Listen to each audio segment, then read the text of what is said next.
Hey guys, so welcome back to In My Beauty Bag, the beauty of business with balance. I'm your host, Yamina, entrepreneur and business consultant with a focus on building a business without burnout. In episode 3, we talked about delegation and how it creates time for what matters most.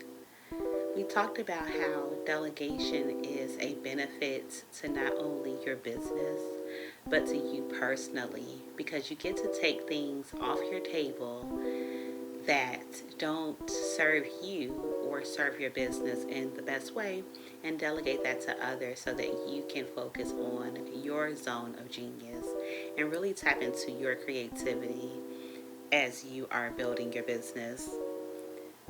In today's topic, we're going to talk about how prioritizing wellness is crucial to being and building a sustainable and fulfilling business. I know many people can't grasp the concept of why we need to be well in order to build a thriving business. But before we jump right in, I want to just take a moment to take just a few deep breaths.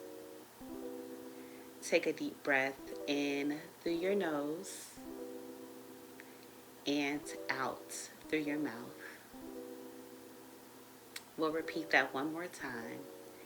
In through your nose and out through your mouth.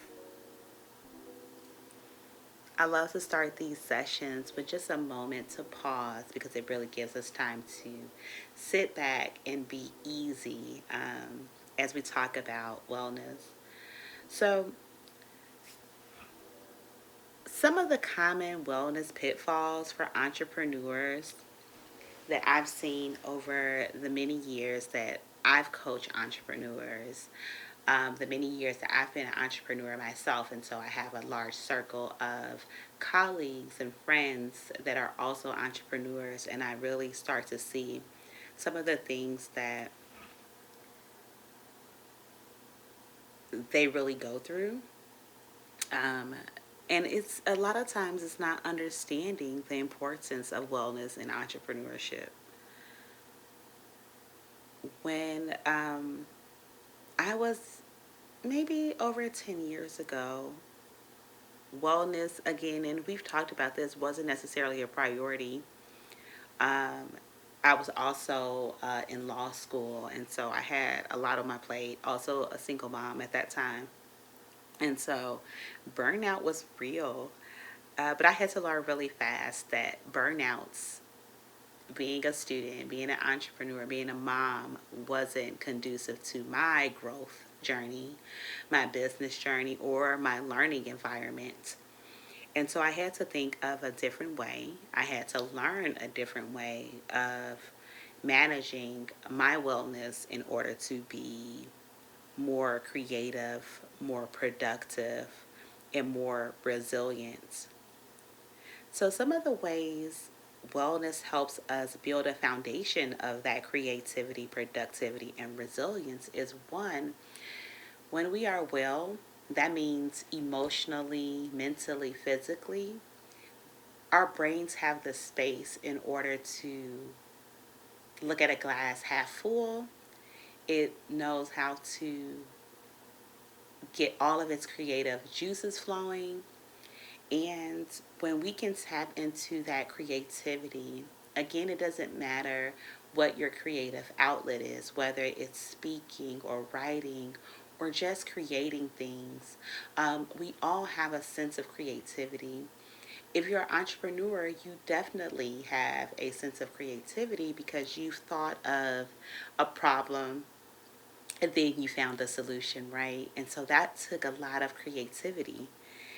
And so when you're mentally well, you get to tap into those things and really pour into the business that you have started to build and are building.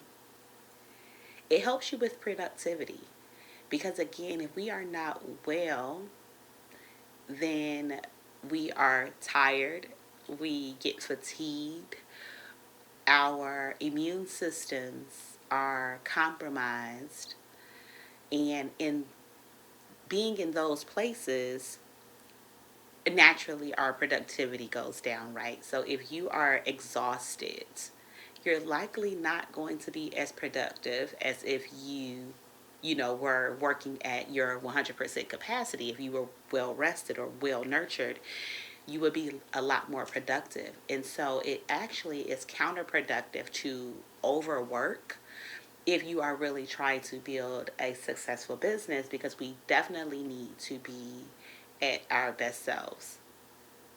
And then it builds resilience.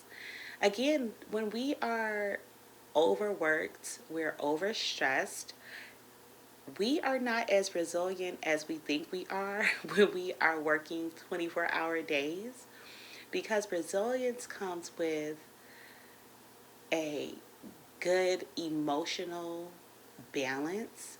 It comes with mental clarity. It comes with physical well being. All of these things lead to us being resilient. If you think about it, it's hard to be resilient in any situation if you are not well. So think about the days when you might have a cold, you're feeling a little under the weather.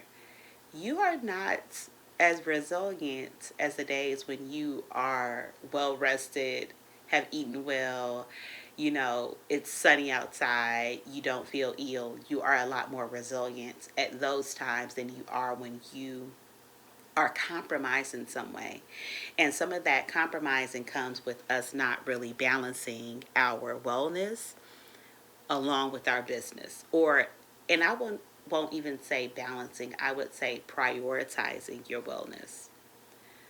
Some of the pitfalls that I see, again, going back to that, is entrepreneurs overworking and skipping meals or exercise. So, overworking is one of the most common ways entrepreneurs are setting themselves up for failure when it comes to wellness and building a true thriving business. We talked about this in episode after episode, but just because you work more hours doesn't make you more productive. And even if you're working, a lot of times you are not working at your potential because you are tired. We are going to be tired. Even if you say, I can stay up, even if you have your fifth cup of coffee, even if you have an energy drink, whatever you're doing, your body and your mind is still tired. Think of yourself like a cell phone. At some point, the cell phone will go dead without you charging it up. And so, overworking without rest is like trying to run your body and your mind without recharging. And it's kind of the same when skipping meals. I know I've heard so many times, and I had this problem before, working through lunch periods, working through dinner periods, not having breakfast, and just getting right to work. I remember I start my days fairly later in the morning, but because it was later in the morning, I would just, forego breakfast and just get to work. And it worked for a while, but then I started to notice when I'm at my computer, maybe for the next couple of hours, that now I start to get a little, like this woozy feeling, this kind of fuzzy feeling, and then have to realize, oh, shoot, I didn't eat, right? So you need to make sure you're not skipping meals. In every situation, in every time, I'm gonna tell you the work is still going to be there. It's going to be there. If you take 30 minutes for lunch, if you take an hour for lunch, the work will be there when you get back.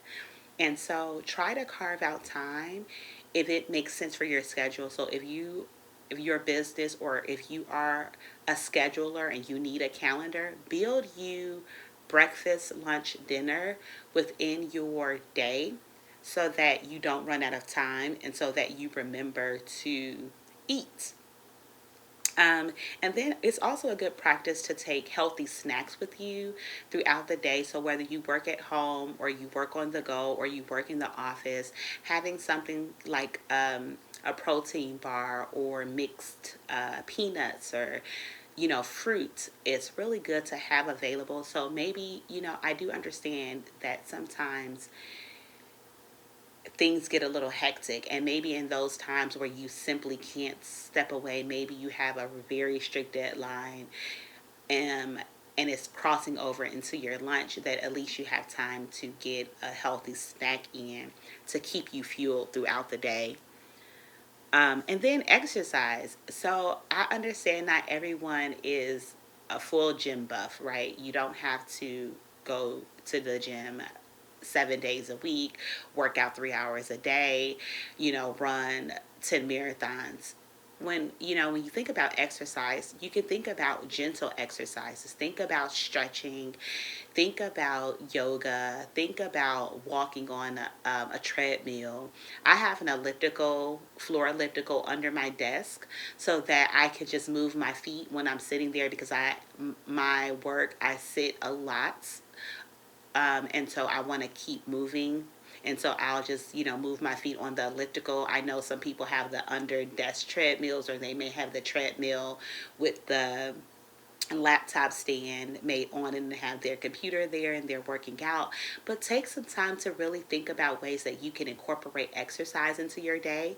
Maybe you're a person who gets up a little earlier, and you do a little exercise before you start working, before you start your day. And exercise really gives you that energy to go throughout your day with some focus and clarity.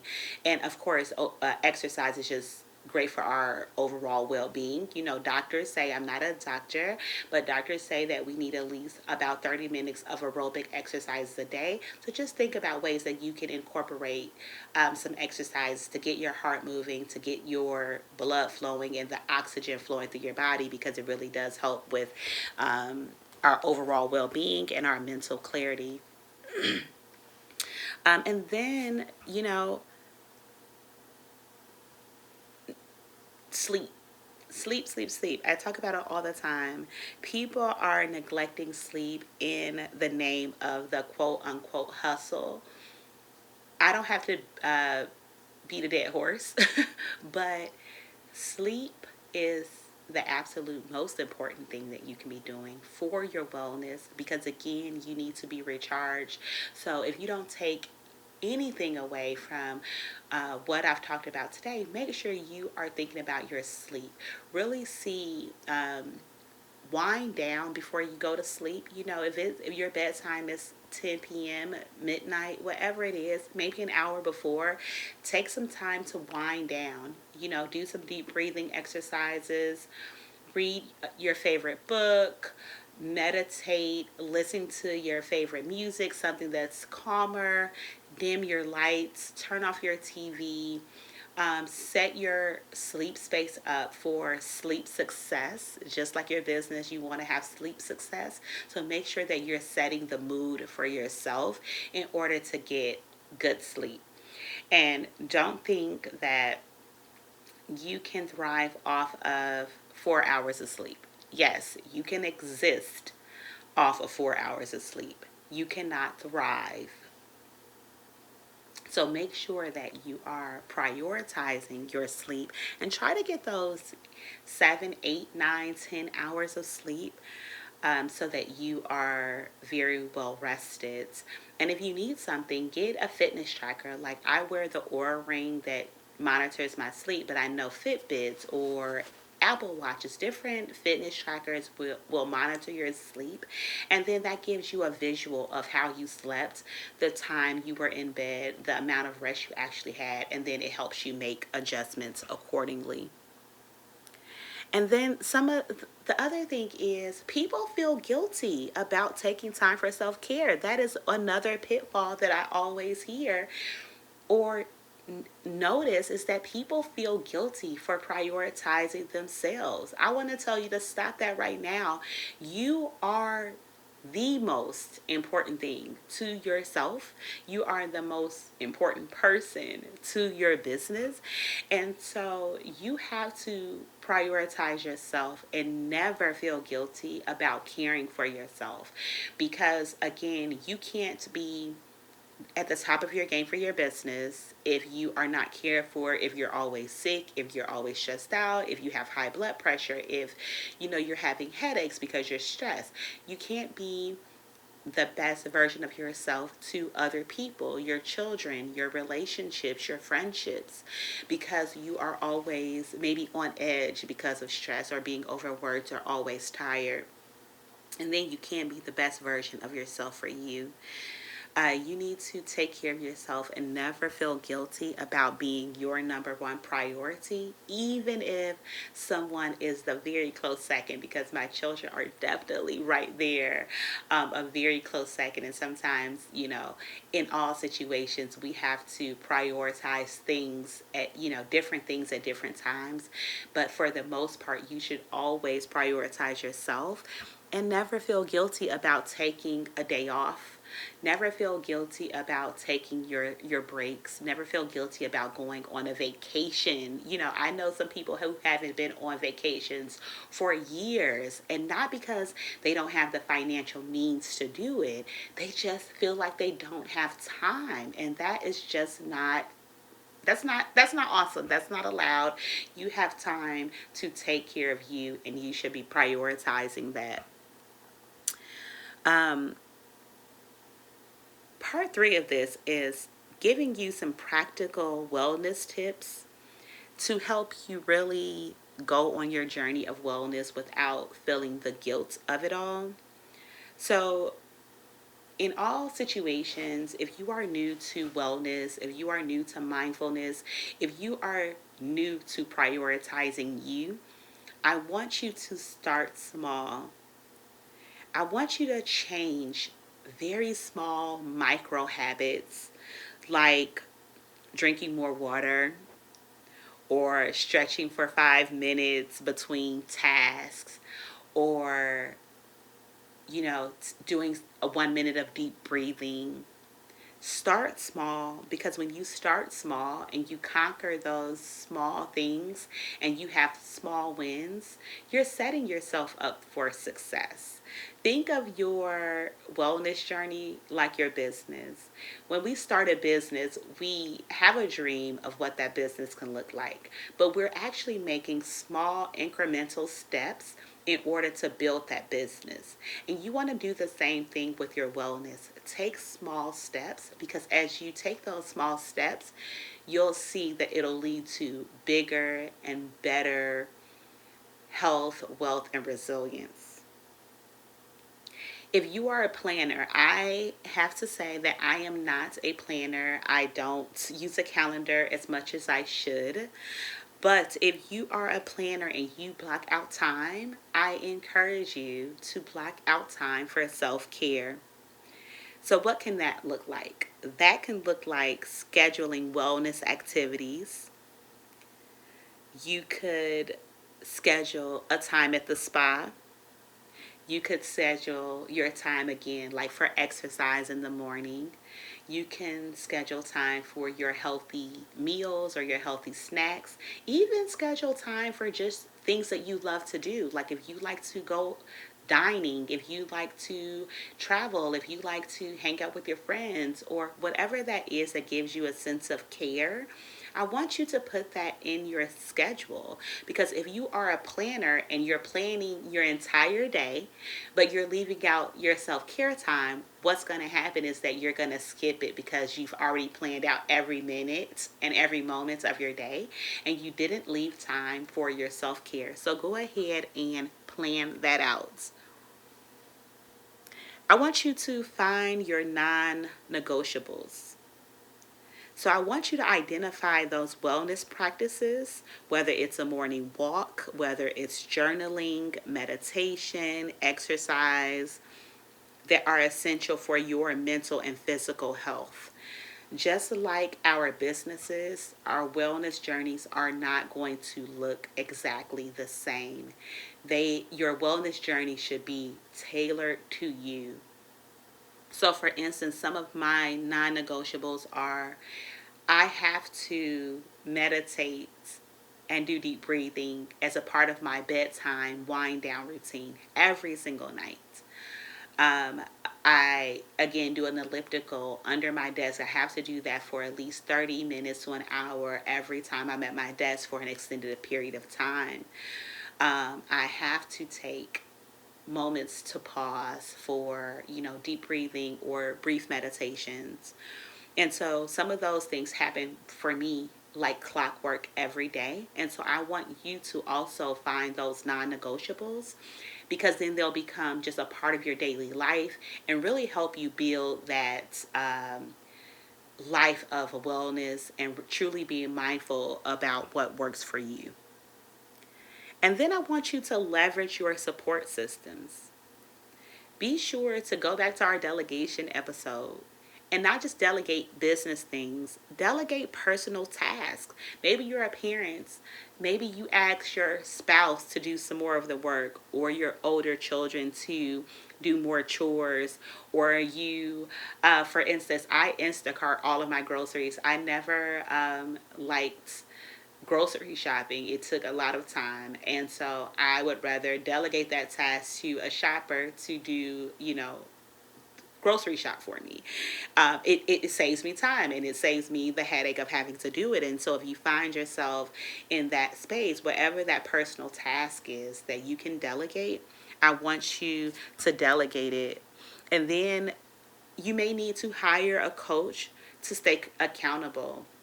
And so when I do coaching and consulting for my clients, a big part of it is accountability, because a lot of times if we know we have someone to talk about this to, someone who's going to be checking on our progress, just like with business, hitting milestones or hitting sales goals, if you know that it matters, then a lot of times we'll stay accountable. So if you don't have a coach or consultant, I invite you to explore what I have to offer, but also just explore what other coaches have to offer that may work for your lifestyle.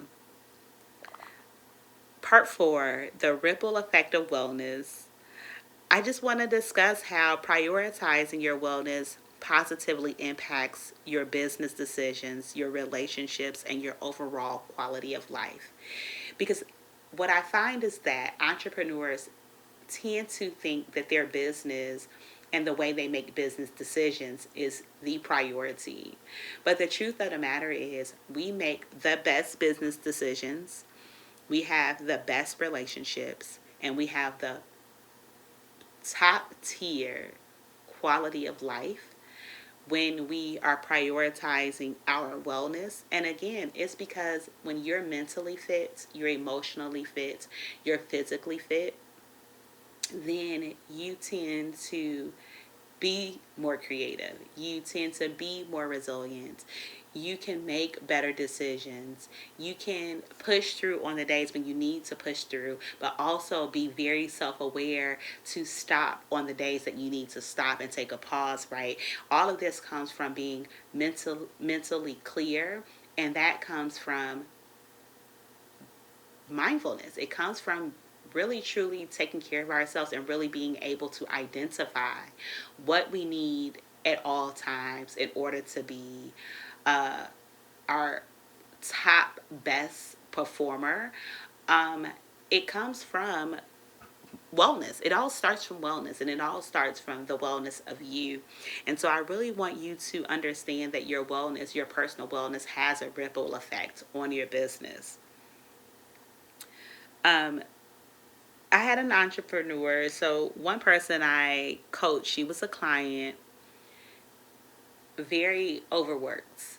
She had the true hustle mentality. I want to say she said she went to sleep every day at about 6 a.m. because she worked until about 3 a.m. And so then it took some time for her to go to sleep. The very first thing we worked on was her sleep. And that's because, again, we can't mentally be prepared for the day if we're exhausted. And so, we worked on different things about, how long her work had to last.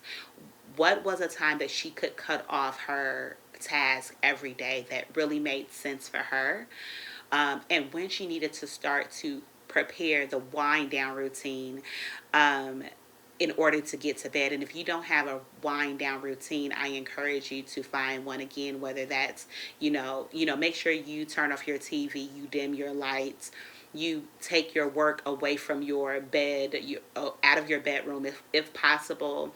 Do some deep breathing, do some meditation, do some late night yoga or stretching before you go to bed. But start a wind down routine. I also like to drink tea before I go to bed. But we did that, and she started to say, okay, now I can cut off my work at 8 o'clock. And because she was able to stop at 8 o'clock, we started to think, okay, if you stop at 8 o'clock, you still need some time just to do the things that you enjoy. So let's give you maybe until midnight to just be yourself, watch TV, talk to other people, something outside of work. And then at midnight, start the wind down routine. And by 1 o'clock, she was going to bed every day, and started to say how much better she felt, and that some of the things that was going through physically started to go away because the culprit was the lack of sleep. And so I just want you to really understand that everything that you do for yourself has a ripple effect to everything around you. So just to recap, wellness matters because it has a ripple effect on everything that we do. It has a ripple effect on our relationships, our businesses, and just our overall well being and quality of life. Some of the pitfalls I see, and I hope that you can identify these things. Make sure you write them down when you see them so that you can know what to work on. Are you overworking? Are you skipping meals? Are you skipping exercise? Are you skipping and neglecting your sleep? Or do you feel guilty about self-care? So those are some of the pitfalls that I want you to start to identify so that you can work on them, one small micro habits at a time.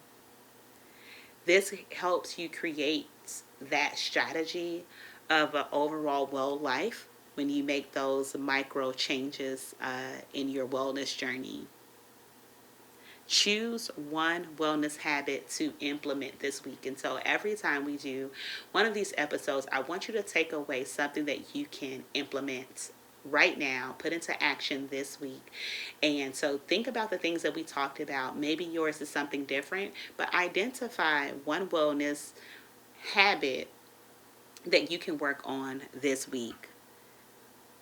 And then I invite you to share your favorite wellness practices on social media. You can comment here on this podcast. You can tag me at yamina.travels on Instagram if you're doing some wellness routines. I'd love to see them. And then I want you to come back for episode 5 so we can really talk more about everything we've been talking about, right? Your entrepreneurship journey, your wellness journey, and how they are correlated and codependent. So thank you all for joining me for episode 4 of In My Beauty Bag. I am so appreciative of your time. I hope that you are following the podcast and that you are sharing it with your friends. Make sure if you're looking for a coach or some more support, community support, or one-on-one support, that you reach out to me at integralstart.com, and let's really tap into your entrepreneurship and your wellness journey together. So until next time.